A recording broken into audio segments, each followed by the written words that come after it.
Elizabeth stood in the grand marble foyer of the Newport Beach mansion, her caddy of cleaning supplies balanced on one hip, when she collided with someone descending the curved staircase. Strong hands steadied her before she could drop everything. She looked up, an apology already forming on her lips, and the words died in her throat. The man before her was stunning. Sharp jawline, dark eyes that seemed to see straight through her, black hair styled perfectly. His navy suit fit him like it had been created specifically for his frame, and probably had been. Her mouth moved before her brain could stop it. That navy suit fits you perfectly, and wow, you are really handsome.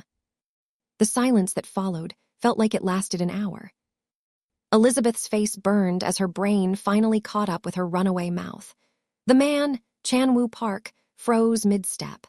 Around them, his security team tensed visibly, hands moving toward concealed weapons. She had just complimented Chan-woo Park. The Chan-woo Park. The Korean business magnate who owned this 12,000-square-foot estate and half the commercial properties in Orange County. The man whose name appeared in Forbes articles about the most influential under-40 executives in California. For 10 excruciating seconds, nobody moved.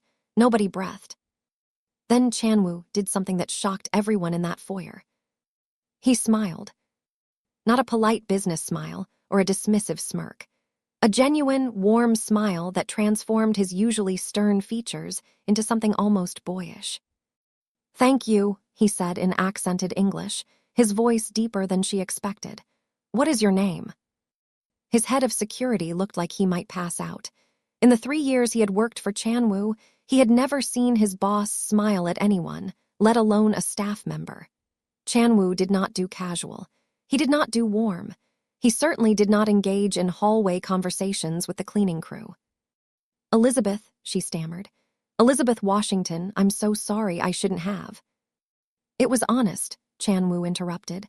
"I appreciate honesty." He nodded once, then continued toward the front door where his driver waited.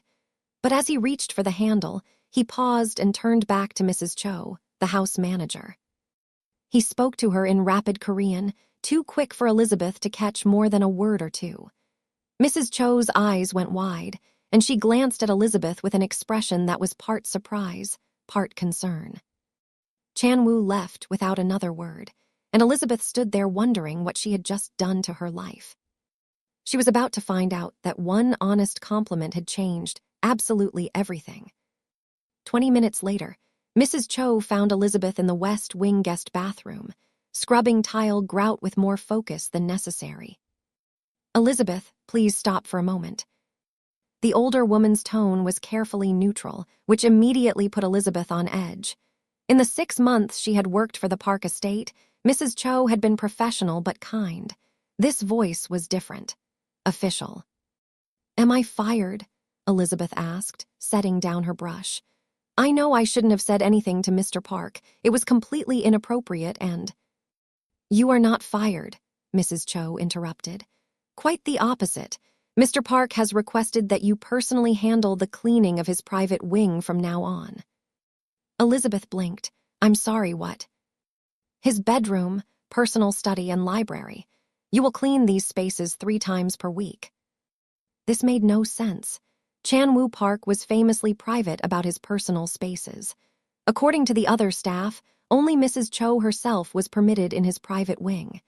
He had fired a housekeeper 2 years ago just for answering his desk phone. "Why me?" Mrs. Cho's expression softened slightly. "I did not ask, and he did not explain. But I suggest you do not question this opportunity. The assignment comes with a 20% increase in your hourly rate." Elizabeth's mental calculator started running immediately. 20% more meant she could increase her monthly payment on her mother's medical bills, maybe even save a little. "When do I start?" "Tomorrow. He leaves for San Francisco at 6 in the morning. You will have the wing to yourself." That night, Elizabeth lay in her Long Beach apartment, staring at the water-stained ceiling and trying to understand what had happened. Her roommate, Jasmine, had laughed herself sick when Elizabeth recounted the hallway incident. "Girl, you really told a billionaire he was handsome, just like that." I didn't know who he was. I mean, I knew someone important owned the house, but I'd never seen him before. He's usually traveling. Well, apparently he liked it. 20% raise. You better compliment that man every time you see him. Elizabeth threw a pillow at her, but she could not shake the memory of Chan Woo's smile. The way it had completely transformed his face. The way his eyes had warmed when she stammered out her name. She told herself it meant nothing. Rich men did not notice women like her, not really. This was just a weird coincidence. She had no idea how wrong she was. Over the next 2 weeks, Elizabeth cleaned Chan Woo's private spaces while he was away on business. She learned things about him through the details people leave behind. He read constantly. Philosophy books in Korean and English, biographies of architects and urban planners, poetry collections that looked well-worn. His nightstand held a framed photograph of an older couple, his parents, and another of a young man who looked enough like Chan Woo to be his brother. He played guitar. The instrument in the corner of his bedroom was not decorative.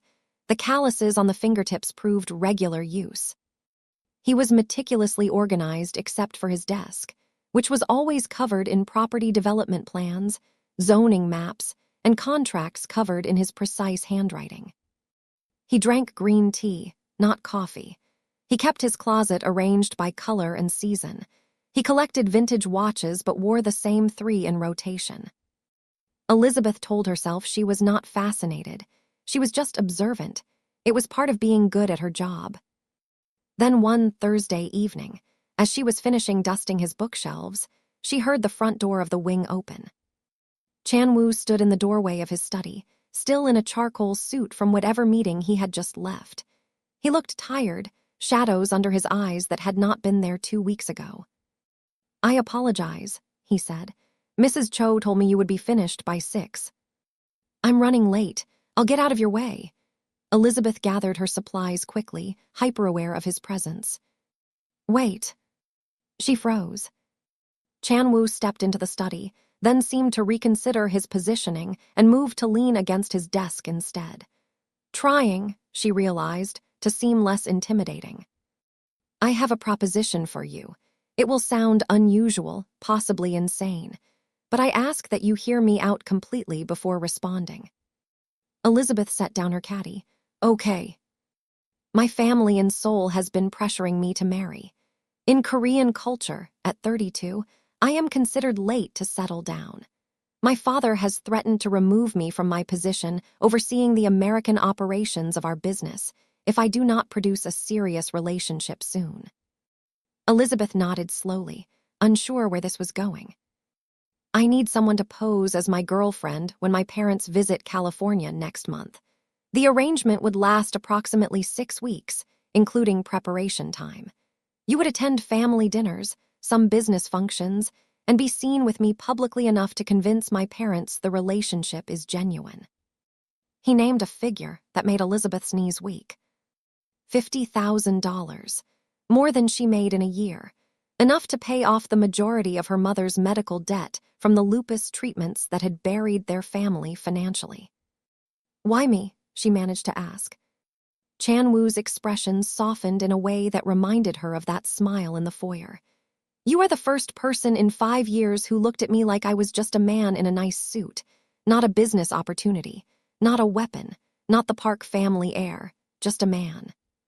He straightened, all business again. "You can take time to consider. I understand this is highly unorthodox, but I want to be clear that this is a professional arrangement. You would be compensated for your time and any inconvenience. Nothing inappropriate would be expected or requested." Elizabeth thought of her mother, who had stopped mentioning the medical bills because she knew Elizabeth was already drowning. She thought of the notices from the collections agency. She thought of her abandoned college plans. "When would we start?" The transformation began immediately. The next day, Chan Woo sent a car to pick up Elizabeth from her apartment. Jasmine watched from the window, phone already out to document everything. "If you get murdered." "I'm showing this to the police," she called out. "Very comforting, thank you." The car took her to South Coast Plaza in Costa Mesa. where a personal shopper named Monica was waiting with an appointment card and a budget that made Elizabeth dizzy. Mr. Park has requested we outfit you with appropriate attire for various occasions. We will start with casual elegant, then move to business appropriate, and finally evening wear. 3 hours later, Elizabeth stood in front of a three-way mirror wearing a cream silk blouse and tailored navy pants that probably cost more than her monthly rent. She looked like a different person. She looked like she belonged in Chan-woo's world. "He has excellent taste," Monica said, adjusting the drape of the blouse. "And he knows what suits you. He sent very specific notes about colors and styles."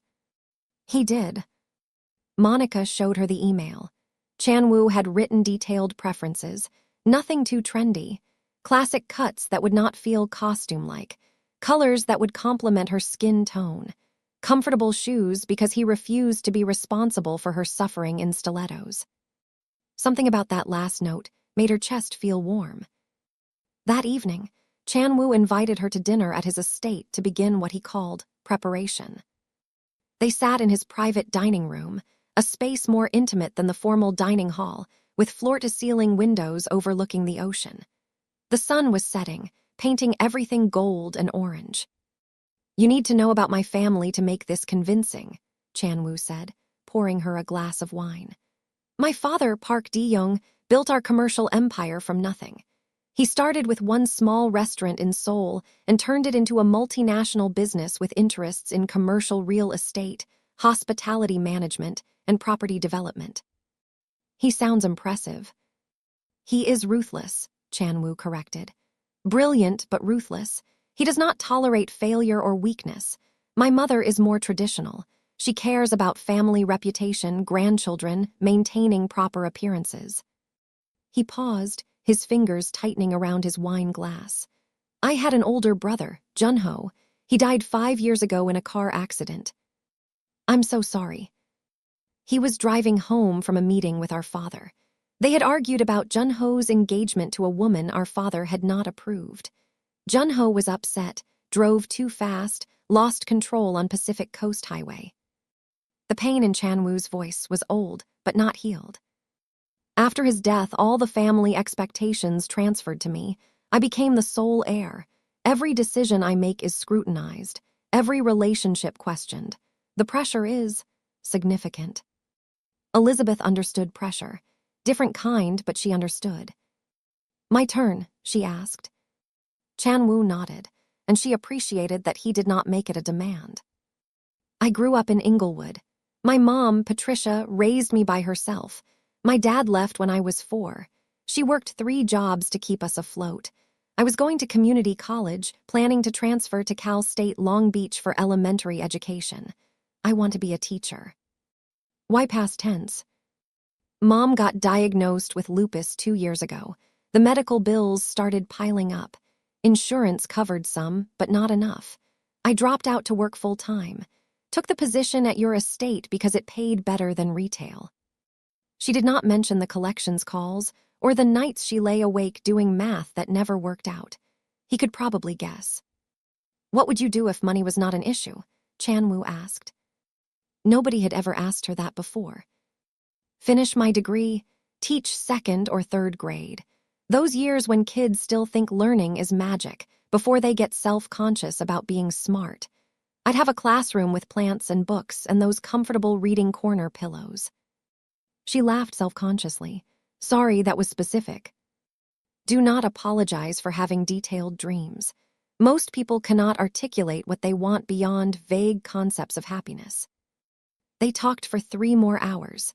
Chan-woo told her about growing up between Seoul and California, never quite belonging in either place.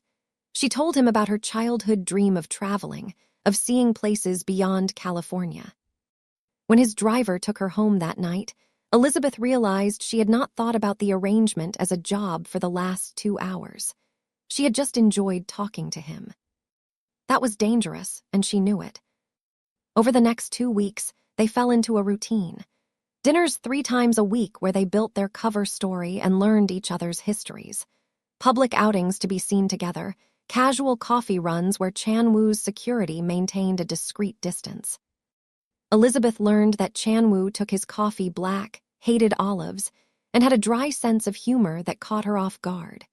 He was kind to service workers, remembered details about his staff's families, and donated quietly to hospitals and schools without press releases. His business reputation for being ruthless came from refusing to tolerate corruption or incompetence, not from cruelty. He had fired a senior executive for harassment and personally ensured the victims received settlements and new positions. She also saw the weight he carried, the way he never fully relaxed, always calculating 3 moves ahead. The phone calls with his father that left him tense and short-tempered, the expectations that sat on his shoulders like physical weight. One evening, after a particularly brutal call with his parents, Chan-woo asked her something unexpected. "Do you ever feel like you are living someone else's life? Like the person you are supposed to be got lost somewhere, and you are just going through motions?" Elizabeth thought about her abandoned textbooks, her deferred dreams. Every single day. Chan-woo looked at her then, really looked, and she saw recognition in his eyes. 2 people trapped in circumstances, doing what they had to do. "We should make a deal," she said impulsively. "When this is over, when you have satisfied your parents and I have paid my mom's bills, we both take 1 step toward the life we actually want. 1 real step." "Deal." They shook on it, and his hand was warm around hers. Elizabeth told herself the flutter in her chest was just nerves about the upcoming performance. She told herself she was not falling for him. She was lying, and somewhere deep down she knew it. Chan-woo's parents arrived on a Wednesday afternoon with an entourage that included 2 assistants, a personal chef, and enough luggage for a 6-month stay despite their planned 3-week visit. Elizabeth met them at the estate, wearing one of the elegant dresses Monica had selected. Her hair was styled, her makeup professional. She looked the part. She felt like a fraud. Park De-young was exactly as intimidating as Chan-woo had described. Tall, stern, with eyes that assessed everything and missed nothing. He shook Elizabeth's hand with the warmth of a business transaction. Park Mi-sun was smaller, elegant, with the kind of posture that came from decades of disciplined presentation. She looked at Elizabeth with the intensity of a gemologist examining a suspicious diamond. "It is nice to meet you," Elizabeth said in carefully practiced Korean. She had been taking lessons for 2 weeks, and her pronunciation was terrible, but the effort mattered. Mi-sun's expression softened microscopically. "Your Korean needs work, but the attempt is appreciated." The first family dinner was held that evening in Chan-woo's formal dining room. The table could seat 20, but felt intimate with just the 4 of them and the constant presence of servers. Elizabeth was terrified of using the wrong utensil or saying the wrong thing. But Chan-woo stayed close, his hand occasionally touching the small of her back in reassurance. Each touch sent electricity up her spine. Mi-sun asked pointed questions throughout the meal. How had they met? What did Elizabeth's family do? Where had she gone to school? What were her intentions regarding Chan-woo? Elizabeth stuck to the rehearsed story about meeting at a business function where she had been working as an event coordinator. But when Mi-sun asked what she admired about Chan-woo, Elizabeth abandoned the script. "He treats people with respect regardless of their position," she said. "He is generous without making it a performance. He thinks about consequences beyond profit, and he carries the weight of other people's expectations like it is his responsibility to bear, even when it is not fair." The last part was not in their story. It was just true. Chan-woo looked at her with an expression that made her forget to breathe. His mother's face softened into something almost approving. His father remained unimpressed. After dinner, De-young requested a private conversation with Chan-woo in his study. Elizabeth waited in the library, pretending to read, while her stomach twisted itself into knots. 30 minutes later, Chan-woo emerged looking shaken. He poured himself 2 fingers of whiskey from the bar cart, and his hand trembled slightly as he lifted the glass. "What happened?" Elizabeth asked. "He moved up the timeline. He wants me engaged within 2 weeks and married within 3 months, or he will install my cousin as head of the American operations. Can he do that? He controls the board, so yes. Chanwoo drained half the glass. I have spent 10 years building these operations. Every property acquisition, every development project, every partnership. It is my work, and he will hand it to someone else because I refuse to marry on his schedule. Elizabeth had never seen him this rattled. His control was always so complete, his composure unshakable. What do you want to do? She asked. Chanwoo set down the glass and looked at her. I am tired, Elizabeth. So tired of living my entire life according to plans other people made. My father decided Junho would run the Seoul office, and I would handle American expansion before we were old enough to have opinions. Every major decision in my life has been a strategic move in his business empire. Then stop. Stop. Stop living his plan. I know it is more complicated than that. I know the money and the legacy and all of it matter. But you asked if I ever feel like I am living someone else's life. The answer is yes, and I hate it. So maybe we both deserve to stop. Chanwoo crossed the space between them in 3 strides. He took her hands, his grip almost desperate. If this was real, he said quietly, if you and I were really together, would you tell me the same thing? Her heart was pounding so hard she was sure he could hear it. Yes. Good. He did not let go of her hands, and she did not pull away. They stood there in his study, the scent of expensive whiskey and her perfume mixing in the air, both of them pretending they were still acting. To convince his parents the relationship was real, Chanwoo and Elizabeth had to sell the performance. This meant public dates where they might be photographed, casual touches that looked natural, and private moments when his mother's assistant was watching. They attended a business dinner at Nabu in Malibu, where Chanwoo introduced Elizabeth to his associates. She had been nervous about this, afraid she would not know how to navigate conversations about commercial real estate and development projects. But Elizabeth had a gift for people. She asked genuine questions and actually listened to the answers. When a developer started explaining his struggles with community opposition to a project, she suggested organizing town halls where residents could provide input before plans were finalized. The table went quiet, then one of the older developers laughed. Chanwoo, your girlfriend has better instincts than half our public relations team. Chanwoo watched her charm a table of hard-nosed businessmen and felt something shift in his chest. This was not part of the arrangement.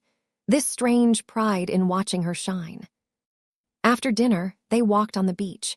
His mother's assistant was following at a distance, which meant they needed to look like a couple in love. Chanwoo took off his shoes and rolled up his suit pants. Elizabeth laughed, a bright, genuine sound that made him smile. What? I have never seen you look so normal. The great Chanwoo Park, barefoot on a beach. I am a person, Elizabeth. I do normal things occasionally. Name one normal thing you have done this month that was not related to business or family obligations. He thought about it and came up blank. I see your point. They walked in comfortable silence, waves rolling in to soak the sand. Elizabeth told him about her childhood trips to the beach with her mother, back when money was tight, but they made it work. He told her about learning to surf as a teenager, the one activity his father did not control. Do you still surf? She asked. Not in years, no time. That is sad. It is reality. No, Elizabeth stopped walking and turned to face him. It is a choice. You choose not to make time because you have been told your entire life that productivity matters more than joy. But you know what? Joy matters too. Living matters. What is the point of all this success if you never actually enjoy your life? Chanwoo looked at her, moonlight catching in her hair, her eyes fierce with conviction, and something inside him cracked open. You are right. I know. He kissed her then, or maybe she kissed him. Later, neither of them would be sure who moved first. All Chanwoo knew was that her lips were soft, and she tasted like the wine from dinner, and this was supposed to be fake, but felt more real than anything in his carefully controlled life. When they broke apart, both breathless, Elizabeth touched her fingers to her lips. That was not for the assistant, she whispered. She already walked away. I know. So why? Because I wanted to. Because I have wanted to for weeks. Because this stopped being an arrangement for me somewhere between the second dinner and tonight, and I do not know how to pretend anymore. Elizabeth's eyes searched his face. This is a terrible idea. Absolutely terrible. You are going to break my heart. You might break mine first. She kissed him again, and this time it was definitely her who moved first. When they finally made it back to his car, his driver pretended not to notice that Elizabeth's lipstick was smudged and Chan Woo's normally perfect hair was disheveled. That night, Chan Woo did something he had not done since his brother died. He called someone because he wanted to talk, not because business required it. It is real, he told Elizabeth over the phone at 1 a.m. Whatever this is, it is real for me now. Me too, she admitted, which terrifies me. We will figure it out. But even as he said it, Chan Woo knew complications were coming. His father was not a man who accepted deviation from plans. And this, Elizabeth and him, this was the biggest deviation of Chan Woo's life. The next morning, Chan Woo did something without telling Elizabeth. He contacted the billing department at Cedars-Sinai Medical Center, where her mother received treatment. He paid off the entire outstanding balance, $247,000, marked as an anonymous donation to avoid charity tax issues for the hospital. He told himself he did it because he could, because the money meant nothing to him and everything to her family. He told himself it was not about their arrangement. He knew he was lying to himself. 3 days later, Elizabeth received a call from the hospital. When they told her the balance was paid, she went completely still. She knew exactly who had done it. She stormed into Chan Woo's office at his company headquarters in Irvine without an appointment, brushing past his assistant's protests. Chan Woo looked up from his desk, surprised. Elizabeth, what? You paid my mother's medical bills. Yes. Without asking me, without even telling me. Yes. Why would you do that? Her voice cracked. Why would you make me feel like charity? Chan Woo stood, rounding his desk. You are not charity. Then what am I? We have an arrangement, Chan Woo, a business deal. You pay me to play a role. This, she gestured wildly, this is something else entirely. This is pity or guilt or... It is none of those things. He stepped closer, his voice intense. I did it because you worry about those bills every single day. Because that worry keeps you up at night and makes you skip meals and forces you to make impossible choices. I have the power to erase that worry, so I did. Not because you are playing a role, because I wanted to. You wanted to? Yes. Why? Because somewhere between your terrible Korean pronunciation and the way you laugh at my jokes, and how you told a room full of sharks that community input matters, I stopped being able to separate the arrangement from reality. Because you matter to me. Is that clear enough? Elizabeth was crying now, angry tears that she wiped away furiously. You can't just fix my problems with money. I know. You can't just make decisions about my life without asking. You are right, I apologize. And you definitely cannot look at me like that and expect me to stay mad. Chan Woo's expression softened. How am I looking at you? Like I matter, like you see me. You do matter, I do see you. She broke then, really broke, all the stress and fear and exhaustion of the past 2 years pouring out. Chan Woo did something he had not done since holding his mother at Jun Ho's funeral. He held someone while they fell apart, offering comfort instead of solutions. When Elizabeth finally stopped crying, she stayed in his arms. This is so messy, she whispered. I know. Your parents are going to know something is different. Probably. Your father is going to use this against you. Almost certainly. And we still have no idea how this ends. No. But you still want this, want me. Chan Woo pulled back just enough to look at her face. More than I have wanted anything in years. Okay then, we do this for real. No more arrangement, no more performance, just us figuring this out. Just us. They kissed, and this time there was no audience, no assistant watching, no parents to convince. Just two people who had stumbled into something real in the middle of something fake. Outside Chan-woo's office, his assistant texted his head of security. "We have a situation. The boss is smiling. Again." With 1 week until Chan-woo's father expected an engagement announcement, the pressure reached critical levels. Mi-sun requested a private lunch with Elizabeth at the Ivy in Beverly Hills. No Chan-woo, no assistants, just the two of them. Elizabeth dressed carefully in one of the outfits Monica had selected, trying to project confidence she did not feel. She arrived early and waited at the table, practicing her breathing exercises. Mi-sun arrived exactly on time, elegant in a cream suit that probably cost more than Elizabeth's car. They ordered, made small talk about the weather and the restaurant's reputation. Then Mi-sun got to the point. "You are not from our world." It was not a question, and Elizabeth would not insult her by pretending otherwise. "No, I am not." This relationship appeared very suddenly. Convenient timing, given my husband's ultimatum about Chan-woo settling down. Elizabeth's heart pounded, but she kept her voice steady. "Yes, it did. My son is different around you. Lighter. He smiles at his phone. He leaves work at reasonable hours. These are not things the Chan-woo I know does. Maybe he is just good at hiding who he actually is." Mi-sun studied her for a long moment. "I loved my oldest son very much. Junho was brilliant, charming, everything a mother could want. But he was also fragile in ways he hid from everyone except me. The pressure my husband put on him, the expectations, they crushed him slowly. That argument the night he died, it was not the first, it was just the final one." Elizabeth had not expected this level of honesty. "After Junho died, I watched Chan-woo shut down. He became exactly what my husband wanted, a perfect business heir. No personal life, no room for error, no humanity, just efficiency and success. I have hated watching it, but I did not know how to stop it."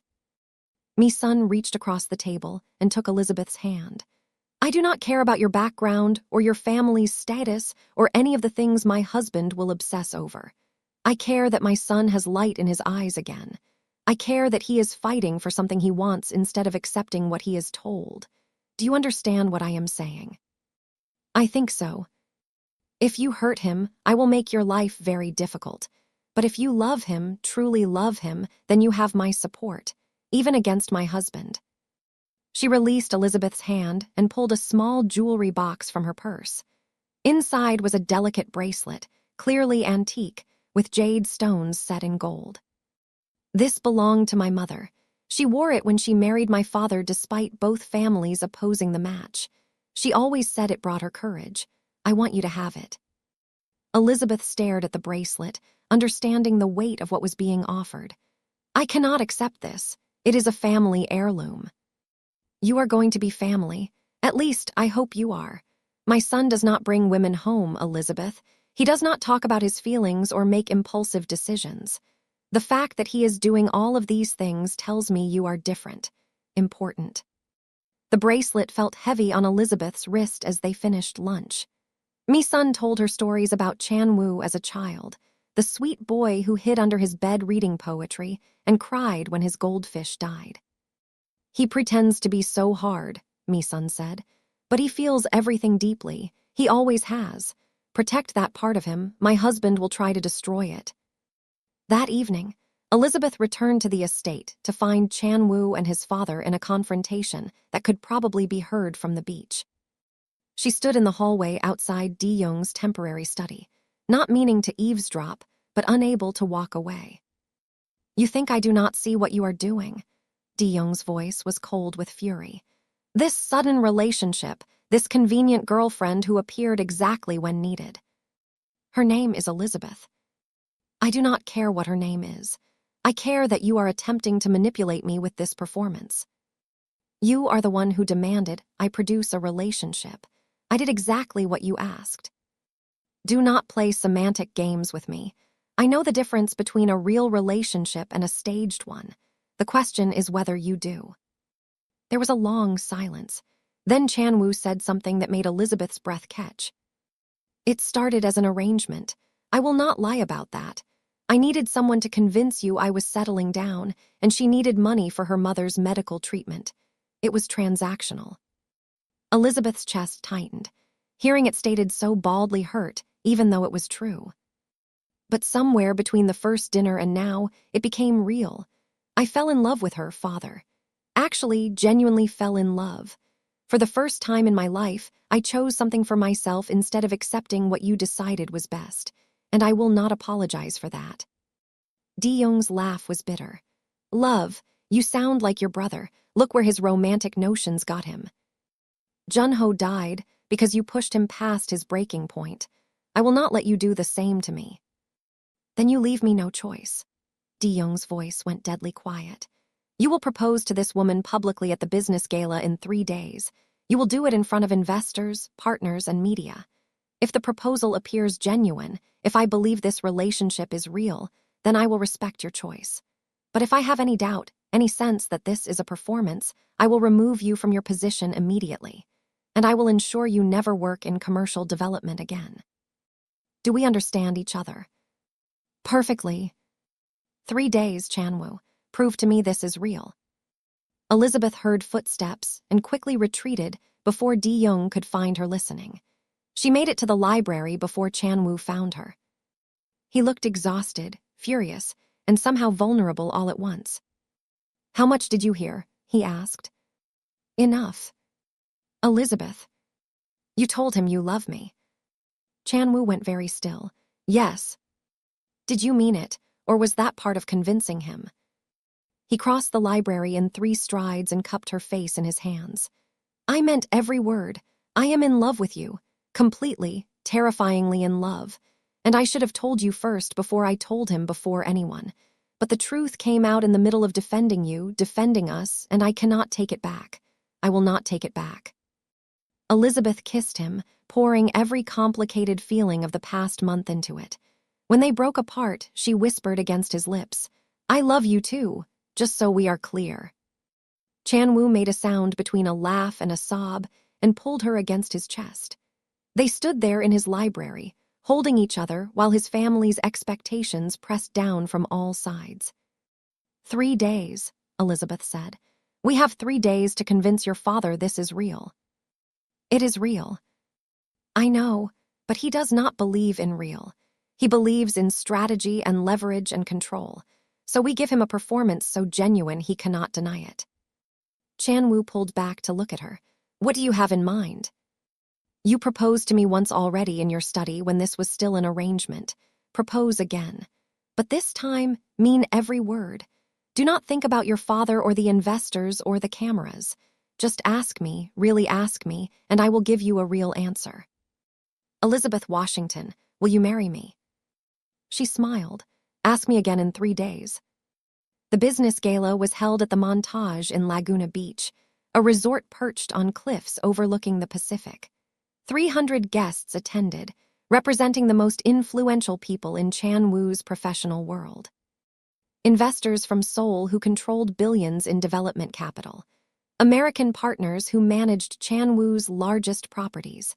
Media from business publications who covered commercial real estate. And somewhere in the crowd, De-young watching for any crack in the facade. Elizabeth wore a midnight blue gown that Chanwoo had selected personally. When he saw her descending the stairs of the estate, he forgot every carefully prepared speech. You are stunning, he said, offering his arm. You are not so bad yourself. The drive to Laguna Beach was quiet. Both of them were lost in their thoughts, preparing for the performance that was not a performance at all. Whatever happens, Chanwoo said as they pulled up to the resort, I want you to know that these past weeks have been the best of my life. You gave me back parts of myself I thought I had lost. Elizabeth squeezed his hand. Same. The gala was overwhelming. Elizabeth had attended the business dinner in Malibu, but this was another level entirely. Chandeliers dripped crystal. Champagne flowed endlessly. Every conversation was a negotiation wrapped in pleasantries. Chanwoo kept her close, his hand on her lower back, introducing her to people whose names she would never remember. She smiled and made small talk and tried not to think about the scrutiny she felt from every direction. Di-young watched from across the ballroom, his expression unreadable. Mi-sun appeared at Elizabeth's elbow during a break in the introductions. "You look beautiful, dear, and terrified." "Is it obvious?" "Only to someone paying attention. Breathe. My son loves you. That is the only thing that matters tonight." Halfway through the dinner service, Chan-woo stood and tapped his champagne flute to get everyone's attention. The ballroom fell silent. 300 people turned to watch. Elizabeth's heart pounded so hard she felt dizzy. Chan-woo spoke about family legacy, about the weight of expectations, about duty and tradition. His voice was steady, controlled, the perfect executive addressing his peers. Then he turned to Elizabeth, and his entire demeanor changed. "I was taught that personal feelings should not interfere with business decisions," he said, looking only at her now. "That success requires sacrifice. That love is a luxury successful people cannot afford." He stepped closer, taking her hand. "But then I met someone who saw me as just a man in a nice suit before she knew my name or my net worth. Someone who calls me out when I am being ridiculous and makes me laugh and believes joy matters as much as productivity. Someone who reminds me that I am a person, not just a position." Chan-woo got down on one knee, and Elizabeth's breath caught. He pulled out a ring, an oval-cut diamond that caught the light like captured stars. "Elizabeth Washington, I am in love with you. Not the version of you that fits into my world, but exactly who you are. Your terrible Korean pronunciation and your big dreams about teaching kids and the way you cry at dog videos. All of it. Will you marry me?" Elizabeth opened her mouth to answer, tears already streaming down her face. The ballroom doors burst open. A woman stormed in, her heels clicking sharply against the marble floor. She was beautiful, polished, wearing a designer dress and an expression of pure fury. "Stop." The single word carried across the stunned, silent room. Chan-woo stood slowly, positioning himself between Elizabeth and the intruder. "Victoria, what are you doing here?" "Stopping you from making a massive mistake." Victoria Chen walked further into the ballroom like she owned it. "Ladies and gentlemen, I apologize for the interruption, but you should know that Chan-woo and I have been engaged for 2 years. We have a contract, signed by his father, promising a merger between our families through marriage." She pulled a folder from her clutch and held it up. Park Di-young himself arranged this union, so while this little performance is touching, it is also completely invalid. The room erupted. Whispers spread like wildfire. Cameras flashed as business reporters scrambled to document the scandal. Elizabeth felt like she had been punched. She looked at Chan-woo, searching his face for denial, for explanation, for anything. He looked at his father with utter betrayal. "Tell me she is lying." Di-young stood slowly, his expression calm despite the chaos. "She is not lying. I negotiated this arrangement 2 years ago to secure the Chen family's support for our Seoul expansion. You were too focused on American projects to be bothered with such details."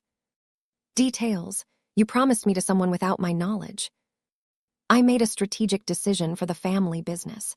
Your personal feelings are irrelevant." Chan-woo's hands clenched into fists. "My personal feelings are the only thing that matters. I did not sign this contract. I did not agree to anything. This engagement is not real." "The contract bears the Park family seal. That makes it binding under our family's business agreements." Elizabeth stepped back from Chan-woo, the hurt crashing over her in waves. She had known this was risky. She had known she did not belong in this world. But having it exposed so publicly, so brutally, was more than she could take. "Elizabeth, wait." Chan-woo reached for her hand. She pulled away. "You should probably sort this out with your father and your fiancé."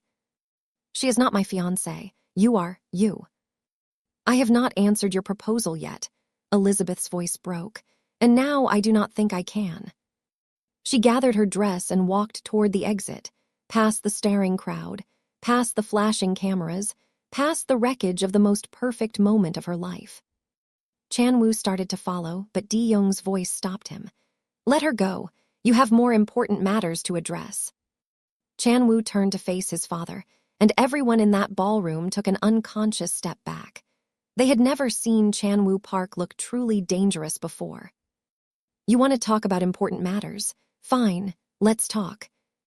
Elizabeth made it back to her Long Beach apartment in an Uber she could not afford, crying so hard the driver kept asking if she needed to go to a hospital instead. Jasmine took one look at her and pulled her inside, helping her out of the gown and into sweats, making tea that Elizabeth did not drink. What happened? Elizabeth told her everything. The proposal, Victoria's interruption, the contract, Young's cold justification, all of it. That is messed up. I knew I did not belong in that world. I knew it was too good to be true. I just forgot for a little while. Her phone buzzed constantly. Chan Wu calling from different numbers after she blocked the first one. Text messages from Mrs. Cho, from Mi-sun, even from Monica, the personal shopper. She ignored all of it. Her mother arrived an hour later, having driven from Inglewood despite her fatigue. Patricia Washington took in her daughter's tear-stained face and puffy eyes and pulled her into a hug. Tell me. Elizabeth did, including the parts she had hidden before, the arrangement, the money, the medical bills Chan Wu had paid. When she finished, her mother was quiet for a long moment. Do you love him? So much it hurts. Does he love you? He says he does, but his whole world is leverage and strategy and family obligations. How do I know what is real? Patricia cupped Elizabeth's face. Baby, I have watched you navigate impossible situations your whole life. You dropped out of school for me, worked jobs you hated, sacrificed your dreams. You are the strongest person I know. So I am going to ask you one question, and I want you to really think about the answer. Okay. When Chan Wu looks at you, what do you see? Elizabeth closed her eyes and remembered. The way he smiled when she attempted Korean. The way he listened when she talked about teaching. The way he held her when she cried about the medical bills. The way his voice cracked when he told his father he loved her. I see someone who sees me, she whispered. Really sees me. Then maybe you should let him explain before you walk away from that. Meanwhile, across town in the Montage ballroom, Chan Wu was systematically dismantling every expectation his family had ever placed on him. After Elizabeth left, he had walked to the front of the ballroom and asked for everyone's attention one more time. I apologize for the disruption to your evening, he said, voice cold and controlled. But since we are airing family business publicly, let me add some clarity. Victoria Chen and I do not have an agreement. We never have. My father overstepped his authority in negotiating this supposed engagement. He turned to face Young directly. You want to talk about contracts? Let us talk about the shares I have been quietly acquiring over the past 18 months. I now control 37% of the voting shares in Park Family Holdings through various investment vehicles. Combined with my mother's shares, which she has agreed to vote with me, I control the majority. The ballroom went dead silent. Young's face went white. What are you talking about? I am talking about the fact that you no longer have unilateral control over family business decisions. I am talking about the fact that any contract you signed on my behalf without my explicit consent is void. I am talking about the fact that I am done living according to your plans. Chan Wu stepped closer to his father, voice dropping but still audible in the silent room. Junho died trying to be perfect for you. I will not do the same. You can accept that I am making my own choices, starting with who I marry, or you can explain to the board why you are being outvoted by your own son. He turned to Victoria, his expression softening slightly. I am sorry you were used as a pawn in this. You deserve better than an arranged marriage to someone who will never love you. Victoria's anger had shifted to something else. Your father told my family you had agreed, that you were waiting for the right moment to formalize it. He lied. She nodded slowly, then looked at Young with disgust. My family will be withdrawing our support for your soul expansion. Do not contact us again. She walked out with more dignity than she had walked in. Chan Wu addressed the room one final time. I am stepping down from Park Family Holdings effective immediately. I will be liquidating my personal holdings in the company and starting my own development firm focused on affordable housing and community-centered projects. If anyone would like to discuss potential partnerships in ventures that prioritize people over profit, I will be available starting next week. He left the ballroom, his security team scrambling to follow, while 300 people erupted into the kind of gossip that would fuel business circles for years. Mi-sun caught up with him in the parking lot. That was either the bravest or most foolish thing you have ever done. Probably both. Your father will retaliate. Let him try. Chan-woo's hands were shaking now that the adrenaline was fatting. I lost Elizabeth tonight, mother. Nothing he does can hurt worse than that. Mi-sun hugged her son, something she had not done since Jun-ho's funeral. Then go get her back. She will not answer my calls. Then stop calling and start showing up. Your father taught you to negotiate everything from a distance, but love does not work that way. You have to be present, you have to be vulnerable, you have to risk rejection. Chan-woo drove to Long Beach, to the apartment building he had visited once before. He knocked on Elizabeth's door at 11 at night, still in his tuxedo, probably looking insane. Patricia Washington answered. Mr. Park. Mrs. Washington, I know I have no right to ask, but I need to speak with Elizabeth. Please. Patricia studied him for a long moment. If you are here out of guilt or obligation, you should leave now. My daughter has had her heart broken enough. I am here because I love her, because I burned down my entire life tonight, and none of it matters if she is not in it. Because I am terrified I have lost her, and I do not know how to fix it, but I have to try. Patricia stepped aside. She is in her room, but if you make her cry again, billionaire or not, I will hurt you. Understood. Elizabeth was sitting on her bed, still in sweats, when Chan-woo knocked softly on her doorframe.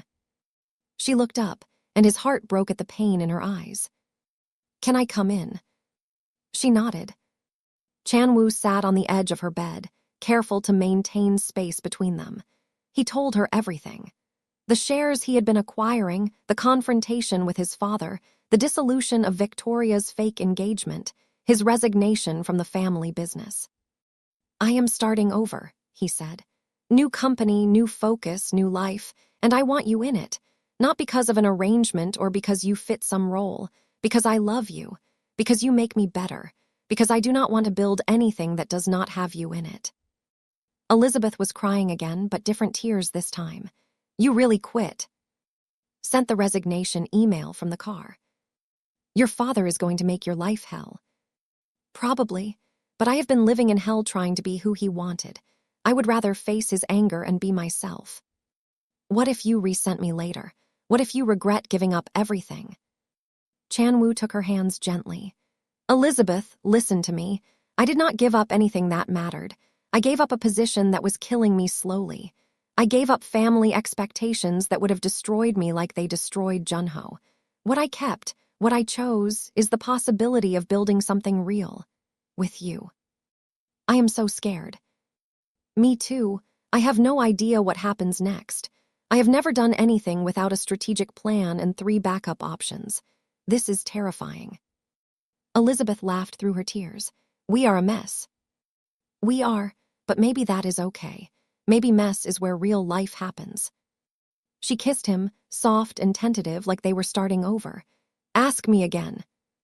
Ask you what? What you asked me at the gala, before everything exploded.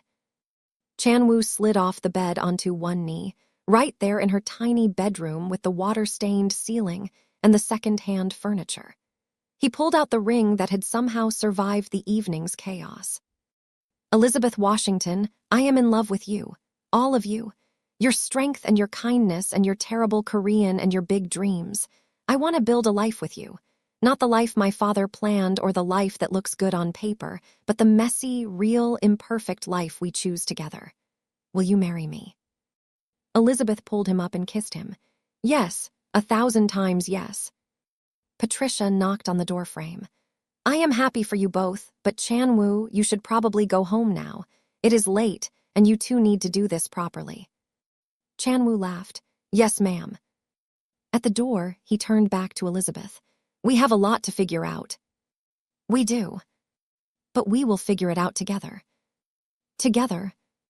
He kissed her one more time, and then he left, feeling lighter than he had in years.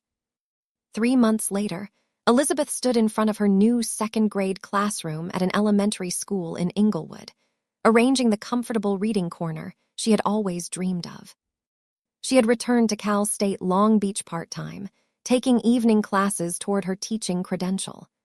A scholarship from an education nonprofit covered tuition, and she worked part-time for Chan-Woo's new company doing community outreach. It was not the nonprofit Chan-Woo had established, though he had done that too. This scholarship came from a fund started by Mi Sun, who had quietly reached out to Elizabeth after the gala disaster to offer support.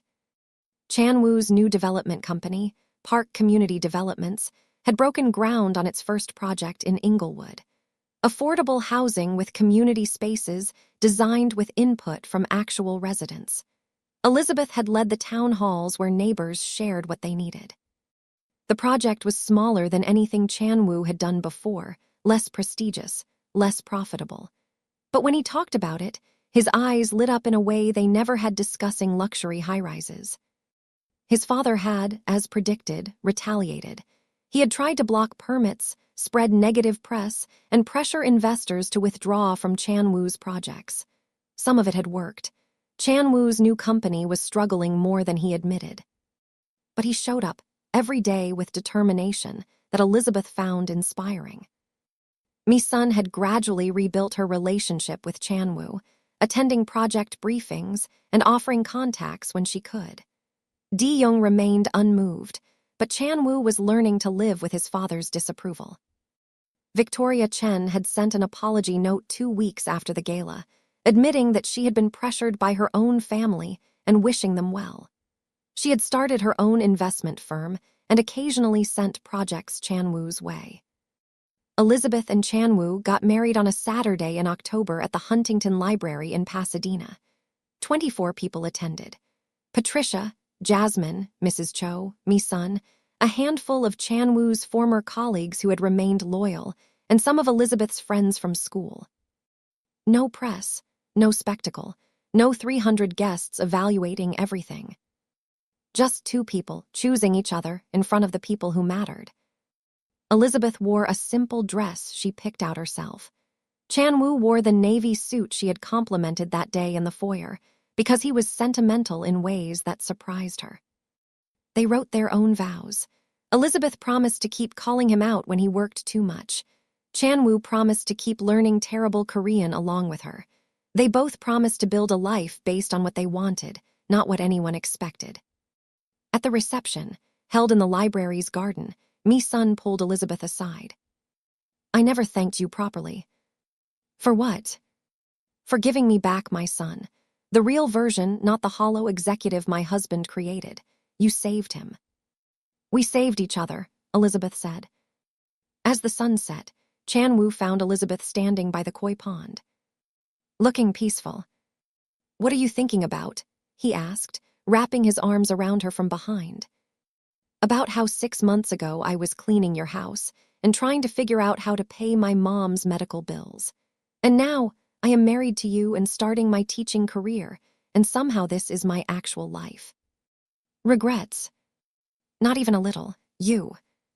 Chan-Woo turned her to face him. "I spent 32 years living according to other people's plans. Then you complimented my suit and everything changed. So no regrets, just gratitude." "I did have good taste in suits." "You have good taste in general." They danced as the sky turned pink and gold, and Elizabeth thought about fairy tales. The real kind, where people make hard choices and build something from scratch and love each other through the messy parts. 2 years later, Elizabeth stood in her classroom, now fully certified and teaching full-time. Chan-Woo's company had completed 3 affordable housing projects and had 2 more in development. They had bought a modest house in Long Beach, close to the beach where they walked most evenings. Patricia's health had stabilized. Mi Sun visited regularly, teaching Elizabeth to cook Korean food with mixed results. Di-young had never reconciled with Chan-Woo, but Chan-Woo had made peace with that loss. Some things did not get fixed, some relationships did not heal, and that was okay. Every morning, Elizabeth still told Chanwoo he looked handsome. Every morning, Chanwoo still smiled like it was the first time. Because in the ways that mattered, it was always the first time. The first time choosing each other. The first time building something real instead of performing something perfect. The first time being seen for exactly who they were, and loved anyway. And that, Elizabeth thought as she watched her second graders file in for the day, was better than any fairy tale.